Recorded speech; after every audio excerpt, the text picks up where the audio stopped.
What's good, everybody? It's Wednesday, May 26th, and this is the Huddle Break podcast. I'm your host, Kalen, or K4, joined by my co-host, Luca Rayswag. How you doing today, Ray?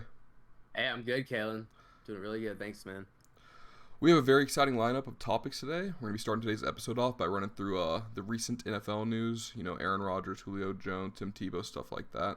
Then we're going to be jumping into the NBA playoffs. We're going to be talking about our predictions and how they're going so far.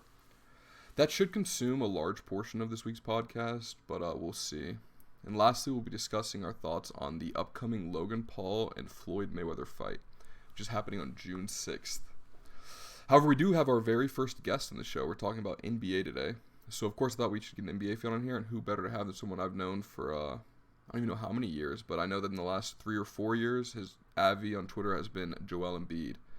So, let me introduce Jay, or I Purple. How you doing today, Jay? Hey, Kalen, thanks for having me on. Pretty excited to be here. Love to talk about basketball anytime given the opportunity, and I'm excited. Yeah, for sure. So we're just going to jump right into the first topic today. We're going to be talking about how the drama between Aaron Rodgers and the Packers. So pretty much what happened was ESPN's Kenny Mayne did an interview with Aaron Rodgers where he asked him questions about the recent drama in Green Bay, and he directly asked if he demanded a trade this offseason. What are your thoughts on that whole situation, Ray? Yeah, it's real tumultuous there. I'm really not even sure what's gonna happen. It's real wild out there. I think they need to sit down and they need to have some conversations, some honest conversations about what they see for his future, what they're gonna do, and really just figure something out. I don't think it's as complicated as they think. Somehow they made him a little angry, and from what he's saying, it's not even because of the Jordan Love pick. So they've got to figure something out. Maybe trade for a player. I don't know, that a new receiver or something that can go opposite Devontae Adams and make him happy somehow. Because right now Aaron Rodgers is not happy, and a unhappy Aaron Rodgers is not boding well for the Green Bay organization. Yeah, for sure. Where do you think he's gonna end up? I mean, I think he stays right here in Green Bay. You don't think they're gonna trade him? I don't. I really think that Aaron wants to stay in Green Bay. I think if there was a team that Aaron would want to go to, it'd be somewhere out west. And Rams don't need a quarterback. Chargers don't need a quarterback. And now with the drafting of Trey Lance, the Niners definitely don't need a quarterback either. So maybe the Raiders, but they don't have the firepower. I just don't. I don't see them. I don't see Rodgers wanting to go somewhere else but Green Bay. What about you, Jay? What do you think? I'm kind of in the same line with Ray here. I don't think Aaron Rodgers is going to leave Green Bay just because there's not a viable trade destination. Raiders are the only ones, but if Raiders wanted to do something like that, it would really have to bring in like a star receiver, like potentially Julio Jones, who we'll talk about later. And if that happens, like the Raider making a bunch of power moves, then that's the only feasible way I see Aaron Rodgers out of Green Bay. But other than that, I still see him in the Packers uniform. Yeah, and surprisingly, I'm actually on the other side of you guys. So it was because of this quote. I wrote it down here. He said, "With my situation, look, it's never been about the draft pick. It's picking Jordan Love. I love Jordan. He's a great kid. A lot of fun to work with. I love the coaching staff, love my teammates, love the fan base. It's been an incredible 16 years." So with that, how I hear that is him pretty much saying it's not about Jordan Love. It's about the idea of Jordan Love. It's about the fact that they drafted a QB in the first round, which is just, where he was playing, completely disrespectful. You know what I mean? And he, the vibe I got from him in this interview was he just is tired of the front office, and he thinks that they're destroying what the previous generations of the Green Bay front office, the Green Bay culture, the Green Bay players had built. And I think he's either going to sit out this year or he's going to get traded away because he seems just completely fed up with it. He was, it was just these slights that I kind of noticed while watching the interview that made me feel that way. But, who knows? Hopefully he is traded, or hopefully he sits, because then it'll be an easier year for my boy Patrick Mahomes. Easier NFC for my boy Dak Prescott, But we'll see, I guess.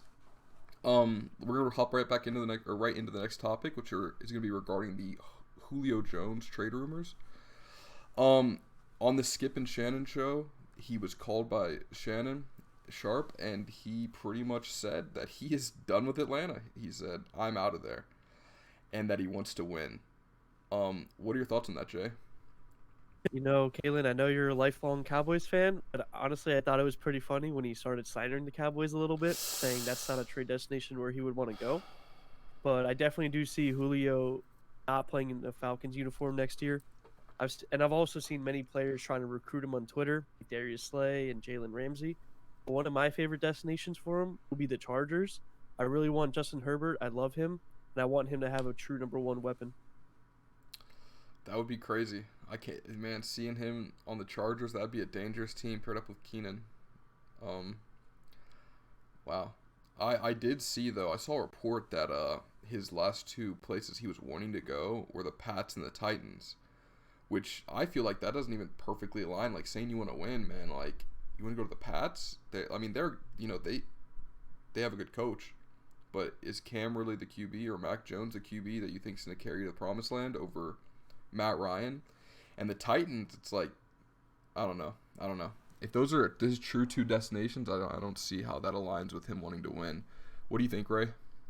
Yeah, I mean, I completely agree with what you just said. If you're talking about wanting to win, I don't see the Falcons too far off from the Patriots and the Titans, and especially with drafting Kyle Pitts, I think they might be right there. I can understand from the Falcons' perspective, understanding that trading Julio would be good for them, considering Julio delivers the biggest cap hit of anyone on their team, even Matt Ryan. But I think the best destination for Julio would actually be the Green Bay Packers. And I think it makes sense for Julio because he wants to win. They're a playoff team. And I think it makes sense for the Packers. They would only have, they'd give up their first round pick, but, whatever. I mean, it's probably going to be like a 26th, 27th overall pick because they'll be a playoff team. So they won't be giving up, and look at their last two picks. They drafted a corner that nobody knows and Jordan Love, who, is a good guy, but hasn't helped them at all. So I think giving up a first round pick for Julio makes a lot of sense. It helps Julio get his career kind of revitalized a little bit, and it helps Aaron Rodgers wanting to stay as well. So I think the Packers is a great fit. Yeah, I think if they can talk to Aaron Rodgers and be like, "Yo, we get you Julio, will you stick around?" I think that's the move, and that would probably, God, that'd be a terrifying sight. Devontae Adams and Julio. Who do you double team? I mean, I think you just got to go for the knees or something. I don't know. There's no way around that. But yeah, we're gonna go ahead and jump into the next news topic, which is Tim Tebow being signed to a $920,000 deal with zero guaranteed. What do you think about that, Ray? Yeah, well, it's really interesting. I mean, this is you thought Trevor Lawrence was gonna be the buzz in Jacksonville. Nope. No, sir.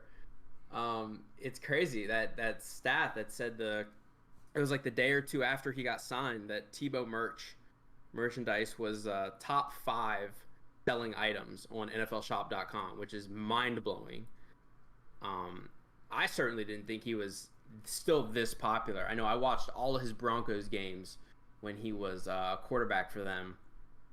And I think obviously it's a big topic because it's who he is, but I really don't think it's going to be that big of a deal. He may not even make the team, and if he does, he's there as a tight end. He could run some Taysom Hill type plays, but I don't see him. I don't see it being an issue over Trevor Lawrence personally, but we'll see. I think it'll be interesting to say the least for sure. It already has been, and anything else, I think it'll be a good fit. He knows the area, people know him. And I think really the Jacksonville organization is realizing, we're one of the smallest markets in the NFL. We need to create some buzz. And I think really more than anything, that's what it was. Yeah, it's definitely a business move. They definitely did not pick him up because he is a star or a stellar tight end. Like, he's undersized for tight ends.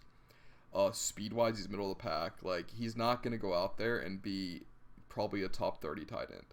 It is purely because Jacksonville is the smallest NFL market, and they need him more than he needs them, probably.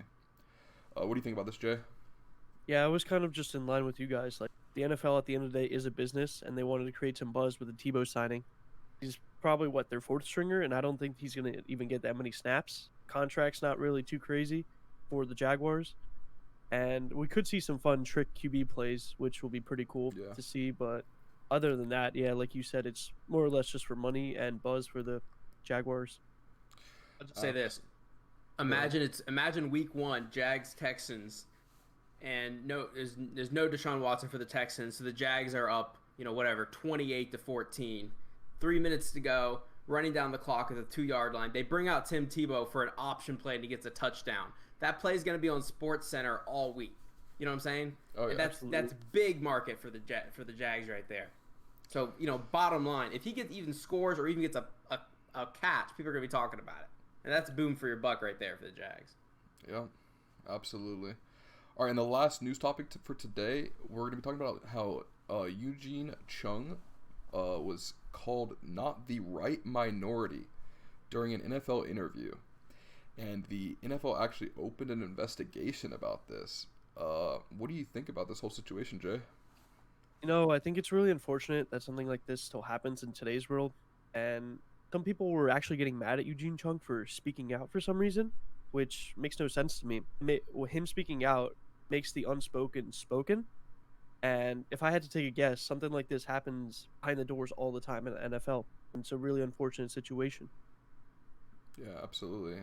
It's hard to believe, like you said, that people can even have this type of mindset. Like the guy, it's not like he's like some random coach, it's not like it's his first opportunity in the NFL. He quite literally won a Super Bowl with the Eagles in 2017. Absolutely. And that's what he's being measured on is his ethnicity. It's just so backwards. What are your thoughts on this, Ray? Yeah, no, I completely agree. I think, we've got lots of situations where who cares what you look like? If you're good at coaching, you're good at coaching type thing, And I really think, for someone to even bring up that topic, talking about how you're not, it's really evil.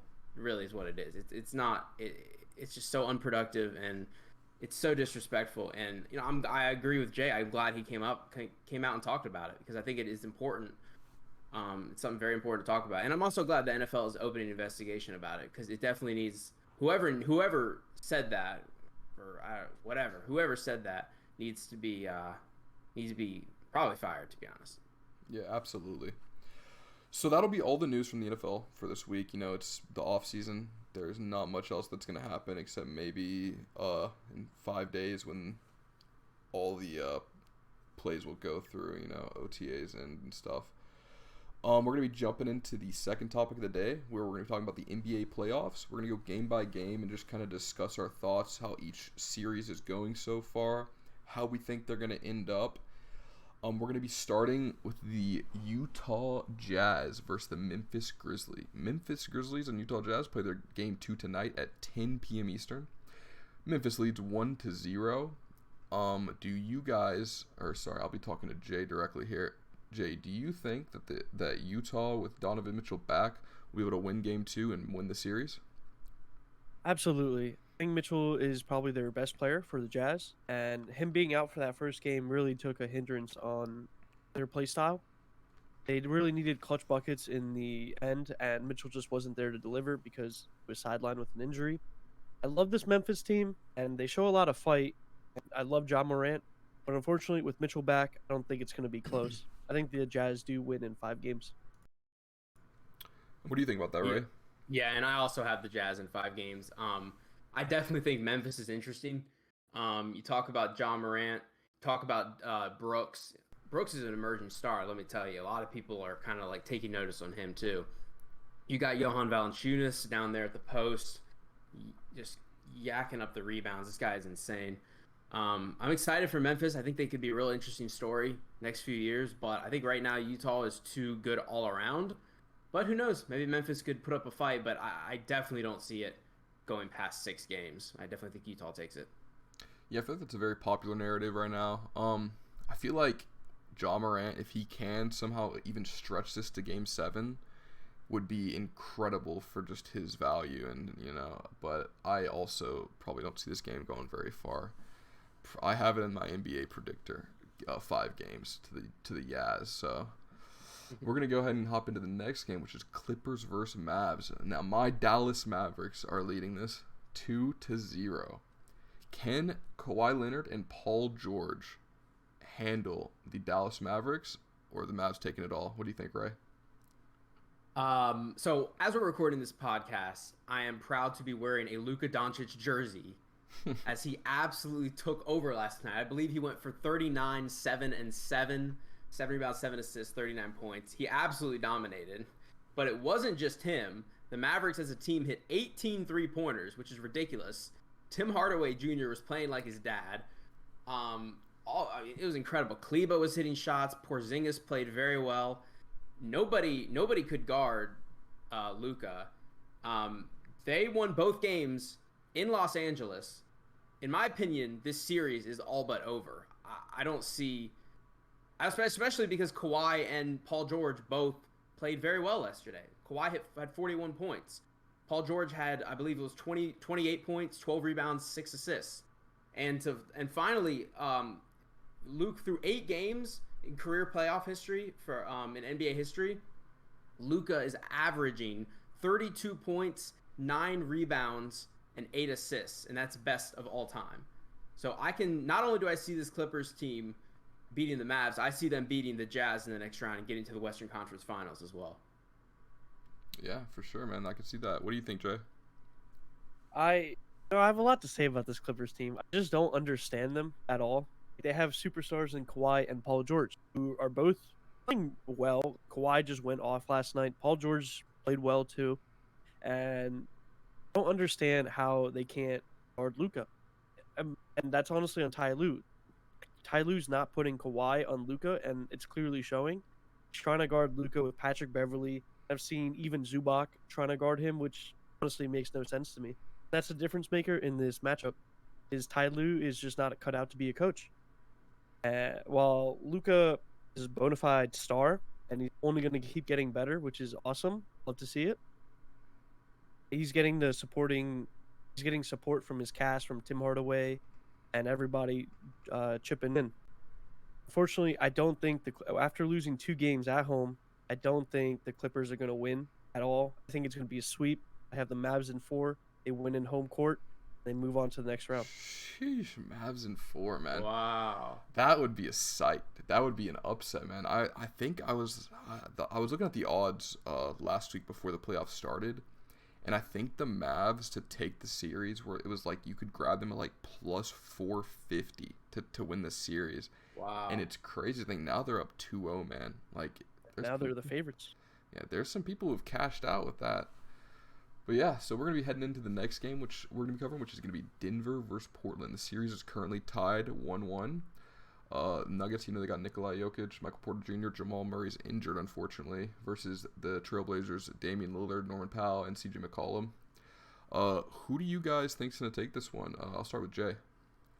So I just want to say that, first of all, this is going to be my favorite series, the first round. That does involve the Sixers, because they're my favorite team.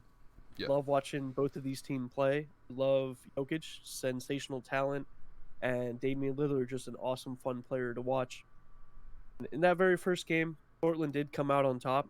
They were just shooting from three-pointers, and Nuggets could not keep up with their three-point shooting. They didn't have enough wings due to Jamal Murray's absence. However, the defensive scheme completely changed by the second game. It was a great adjustment by Mike Malone, and it really forced the Blazers in uncomfortable situations, forcing the ball to be constantly turned over. While Damian Lillard still put up, I think he put up 42 points, something crazy, shot like 11 threes, made 11 threes, but it just wasn't enough to overcome the adjustment the adjustment the Nuggets made. I think that Jokic is the best player on the floor, and with that said, like that, you have a great advantage having the best player on the floor, and I think it will go 7 games. But unfortunately, I just want to put faith in Dame time, and I have the Blazers advancing in 4-3.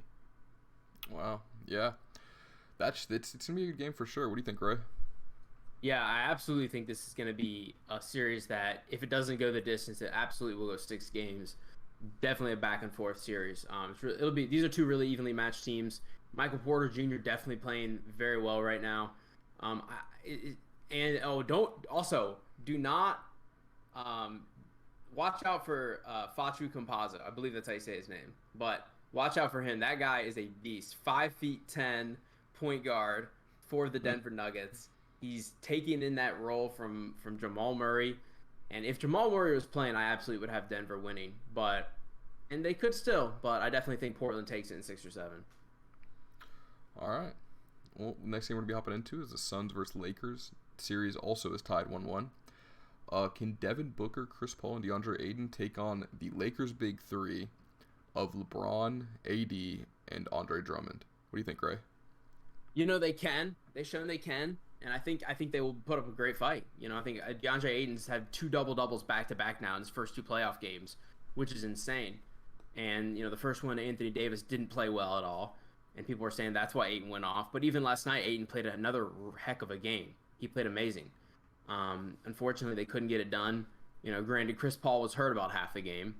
So, we'll see what's going on with that. But, that doesn't bode well if Chris Paul, they're sort of their heart and their soul and their leader of their team is kind of hobbled with his shoulder injury there. So hopefully they can get his contusion, somehow figured out with some icy hot or something. But they need to figure out how they can get him healthy, because they got to watch out, because this is what happens with the Lakers. And they did this last year. They did it with Portland, and they did it with Houston. Portland won game 1 of round 1 last year against the Lakers. Houston won game 1 of round 2 against the Lakers. And guess what happened? The Lakers won 4 in a row. All right, each time. So the Suns got to watch out, because now the series is going back to Los Angeles. We're going to the Staples Center, and I could definitely see. I think LeBron's got him figured out. LeBron often takes it'll take a little while to get teams figured out in the playoffs. And once he does, they got to watch out, because I think it'll be Lakers in 6. I really do. But we'll see what happens. It'll be a good series regardless. All right. How far do you think the Lakers are going to make it in the playoffs? I think they make it. I think they win the West. I think they win the West. You think they'll be seeing who do you think they'll be making it to the finals then? Yeah. Yeah, I do. Interesting. All right. What about you, Jay? What do you think? Yeah, so the series is really interesting to me. All the Suns are the 2 seed. They're somehow considered the underdogs just because they're up against LeBron James and Anthony Davis. Now, at first, I was one to underrate the Suns. I didn't see them as like a capable team of making a run. But as long as Chris Paul stays healthy, he can make that run, make it to the finals. But unfortunately, Chris Paul has suffered that stinger in his, I think, right shoulder it was. Mm-hmm. And that's really impacting his play. And unfortunately, it really showed in game 2, where he was very limited minutes and did not play particularly as well as normal Chris Paul would. And Devin Booker, I don't think he can step up against both LeBron and AD. You just can't bet against LeBron in the playoffs. But for the Lakers to make a real good run in this for the rest of the series and into the Western Conference Finals, coaching staff needs to adjust the lineups.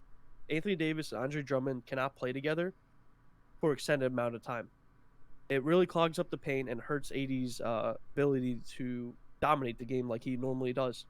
Putting AD at the 5 results in much better lineups, much better runs, and much better production from the Lakers. And they'll need to continue that to advance in the playoffs. However, with that said, unfortunately, with Chris Paul's injuries, I think LeBron is the best player on the floor, and you can't bet against LeBron in the playoffs. I think this series will go to 6 games. Lakers will win on home court advantage, and they'll make it all the way to the finals. All right. So you think that the AD should start at center, and you don't think Drummond should start at all? Absolutely. Andre Drummond, while he did have a great game on game 2, I still don't think that's the winning formula. Lakers' production is a lot better when AD's at the 5 and they have wings to spread the floor. Yeah. Okay. I mean, I agree with both of you. I think they're going to the finals, man. It's hard to doubt LeBron James, and his team is, he's got AD and Drummond now, and it's like, man, how could this team not make it to the finals? But we're going to be hopping into the number 1 seed on the East now in the 76ers versus the Wizards. Philly leads the series 1-0. Game 2 is tonight at 7 p.m. Eastern. Can the duo of Russell Westbrook and Bradley Beal slow down this number 1 seed? What do you think, Jay? Now, I just want to come out and say I am a Sixers fan, and no biasy, I don't think this series will be close. The media is really trying to push this narrative that Westbrook and Embiid don't like each other, They really want this series to, they want to milk it out, make it last as long as they can. But the Sixers just simply outmatch the Wizards. Now, Joel Embiid is obviously the best player on the court. He's going to dominate, and there's nobody that can really stop him on the Wizards. Alex Len's not going to stop him. Whoever you want to put, it's not going to work. And on the flip side, Bradley Beal, Wizards' best player, might be having a lingering hamstring issue, but Ben Simmons is still in my opinion, defensive player of the year, and he can hold him really well. In the very first game, he held him to 1-6 for shooting with 3 turnovers and really got into the really grit of it. Now, while Ben Simmons wasn't able to score a bunch of points, I don't think that's really his job on the team. He's really a facilitator. It showed with 15 assists, 15 points. He's going to keep that up, and the Sixers will be able to make a good run, and I think they'll win in 5. All right. And you think they're going to go to the finals, I'm assuming then too?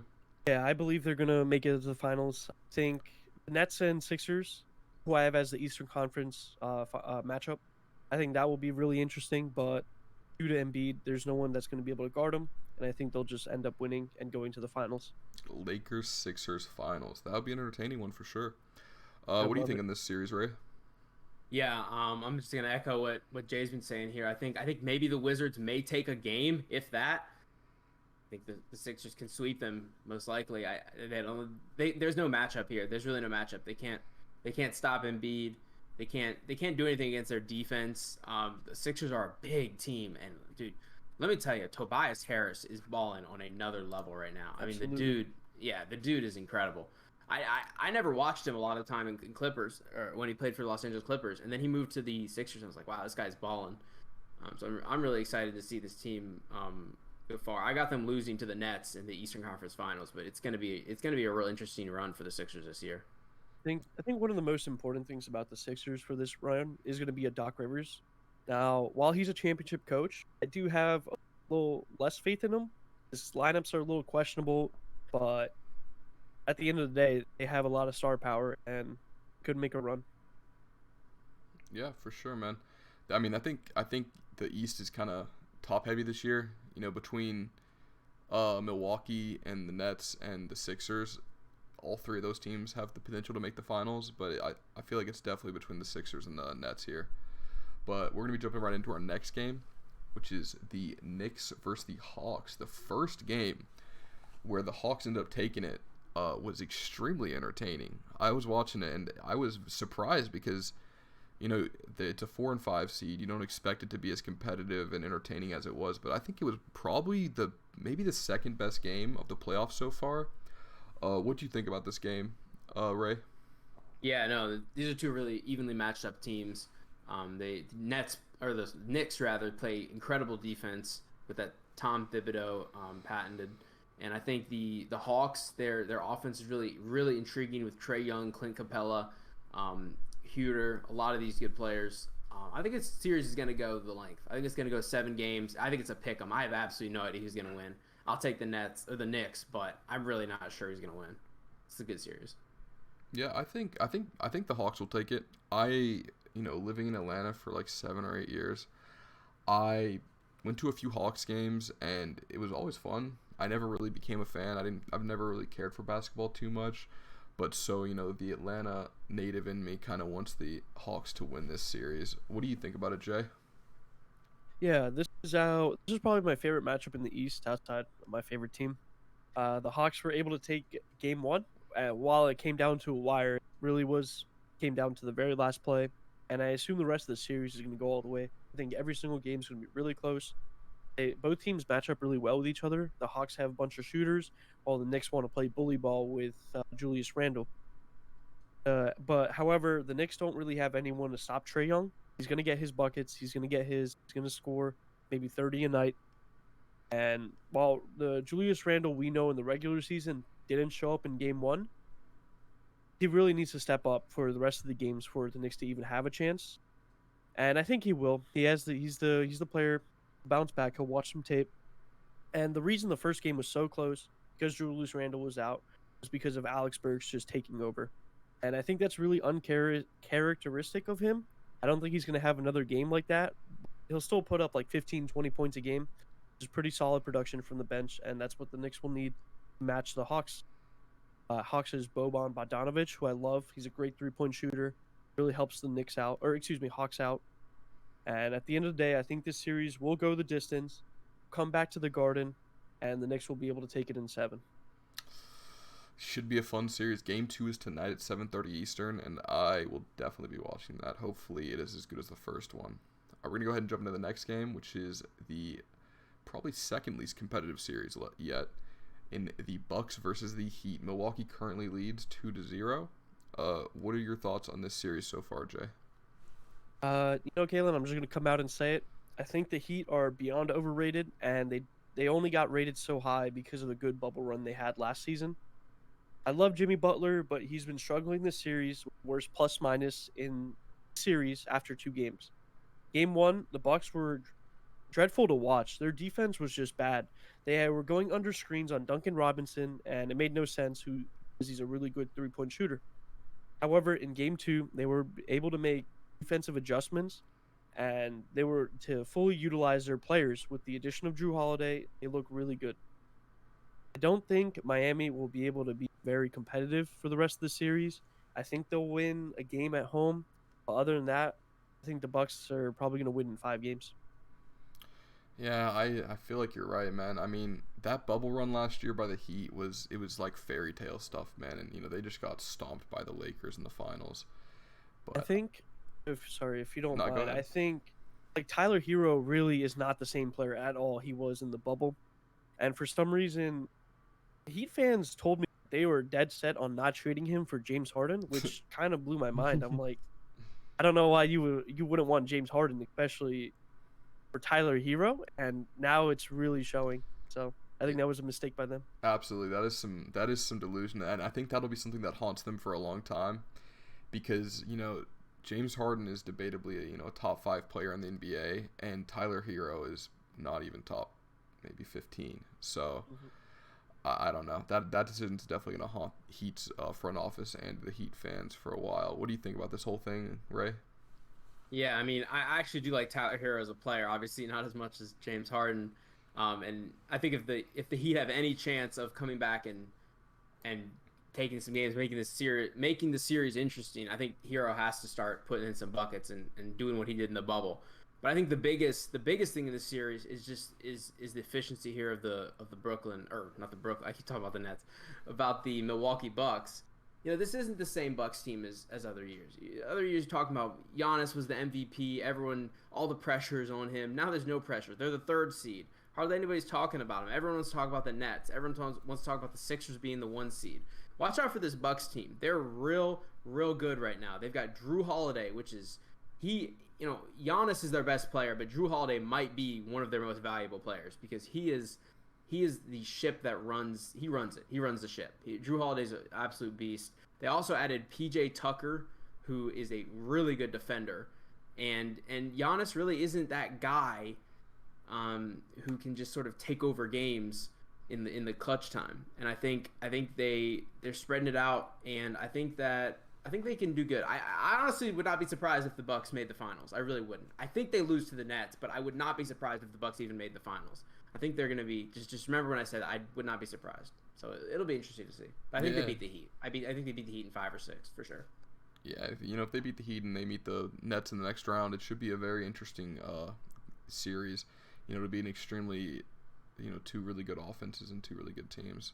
So I'm excited for that, definitely. But we're going to go ahead and hop into the next the final game we're going to be talking about today, which is the Nets versus the Celtics. This series has probably been the least competitive. The Nets lead the series 2-0. You got Jason Tatum and his crew versus Kevin Durant, James Harden, and Kyrie. It just doesn't sound right when I say it. What do you think about this game, Ray? Yeah, I mean, once Jaylen Brown went down with his injury, I mean, the series is pretty much done. Not like they had a chance even anyway, but at least it might have been interesting. But I think it'll be a clean sweep. I don't even see the Celtics stealing the game. The Nets roster is insane. I have them as my champions over the Lakers in the finals. I don't see anybody being able to just match up with their talent.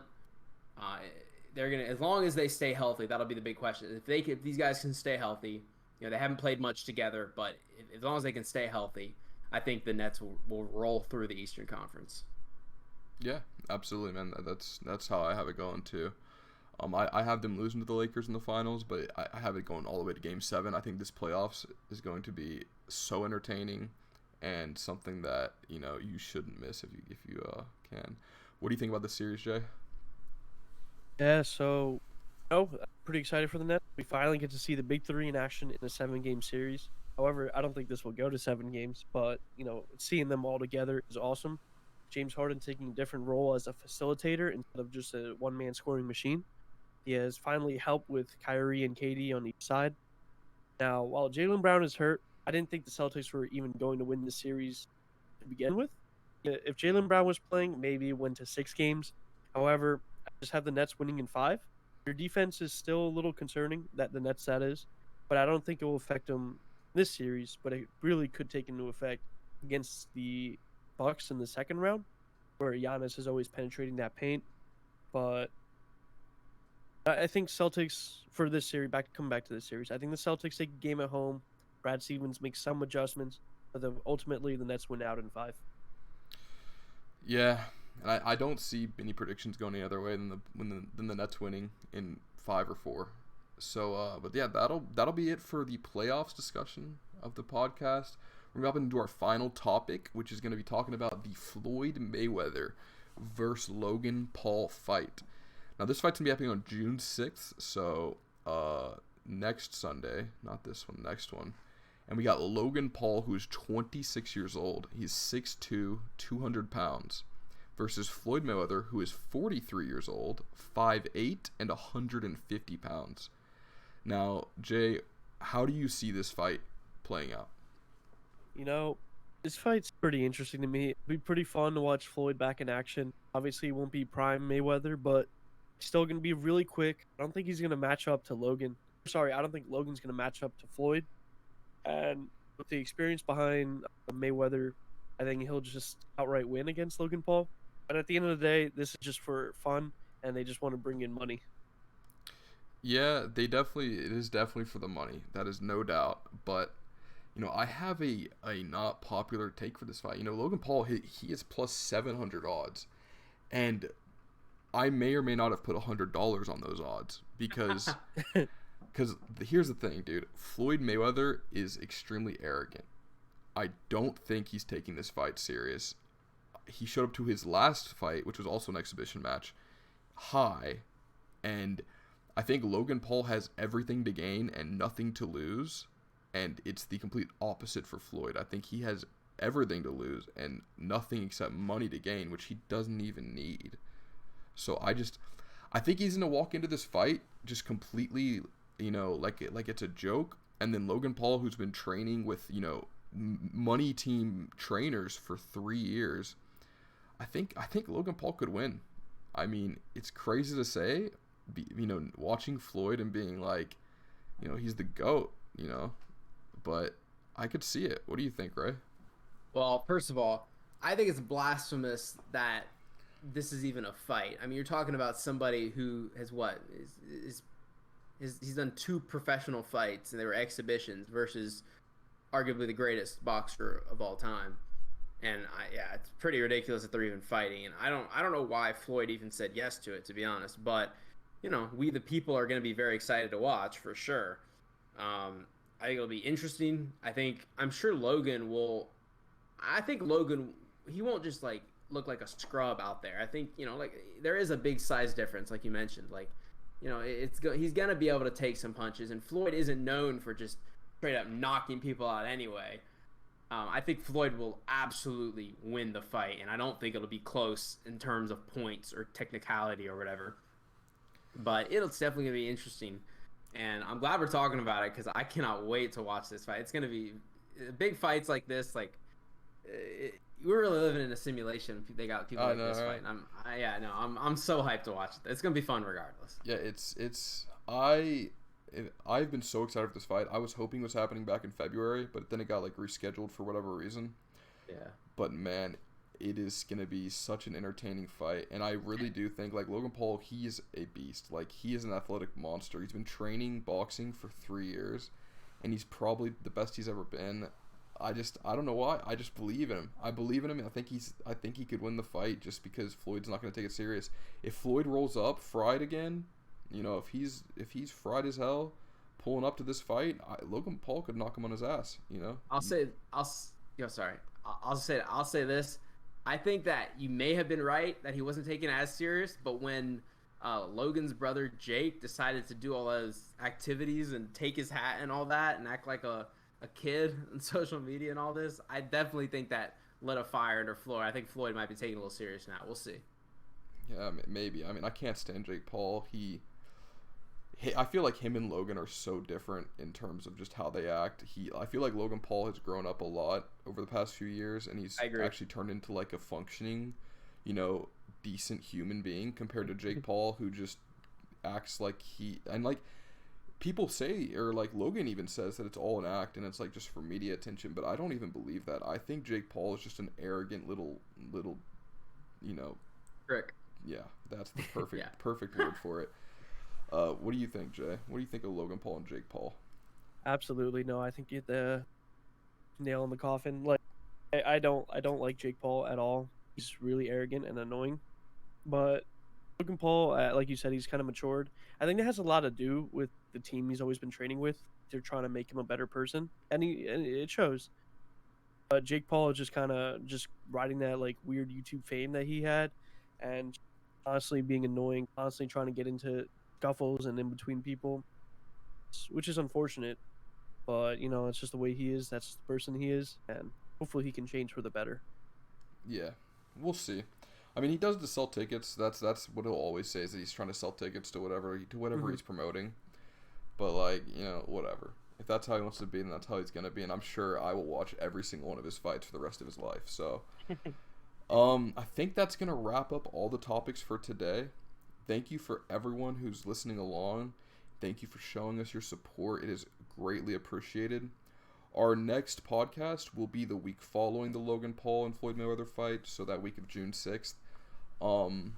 It'll probably be either Thursday or Friday of that week, so I'm sure we'll have a lot to talk about regarding that fight and the Israel Adesanya fight that's going to be the following weekend, as well as football, whatever we want to talk about. I just want to say thank you to Jay, or iPurple. If you want to follow him on Twitter, it's at iPurple with 2 R's.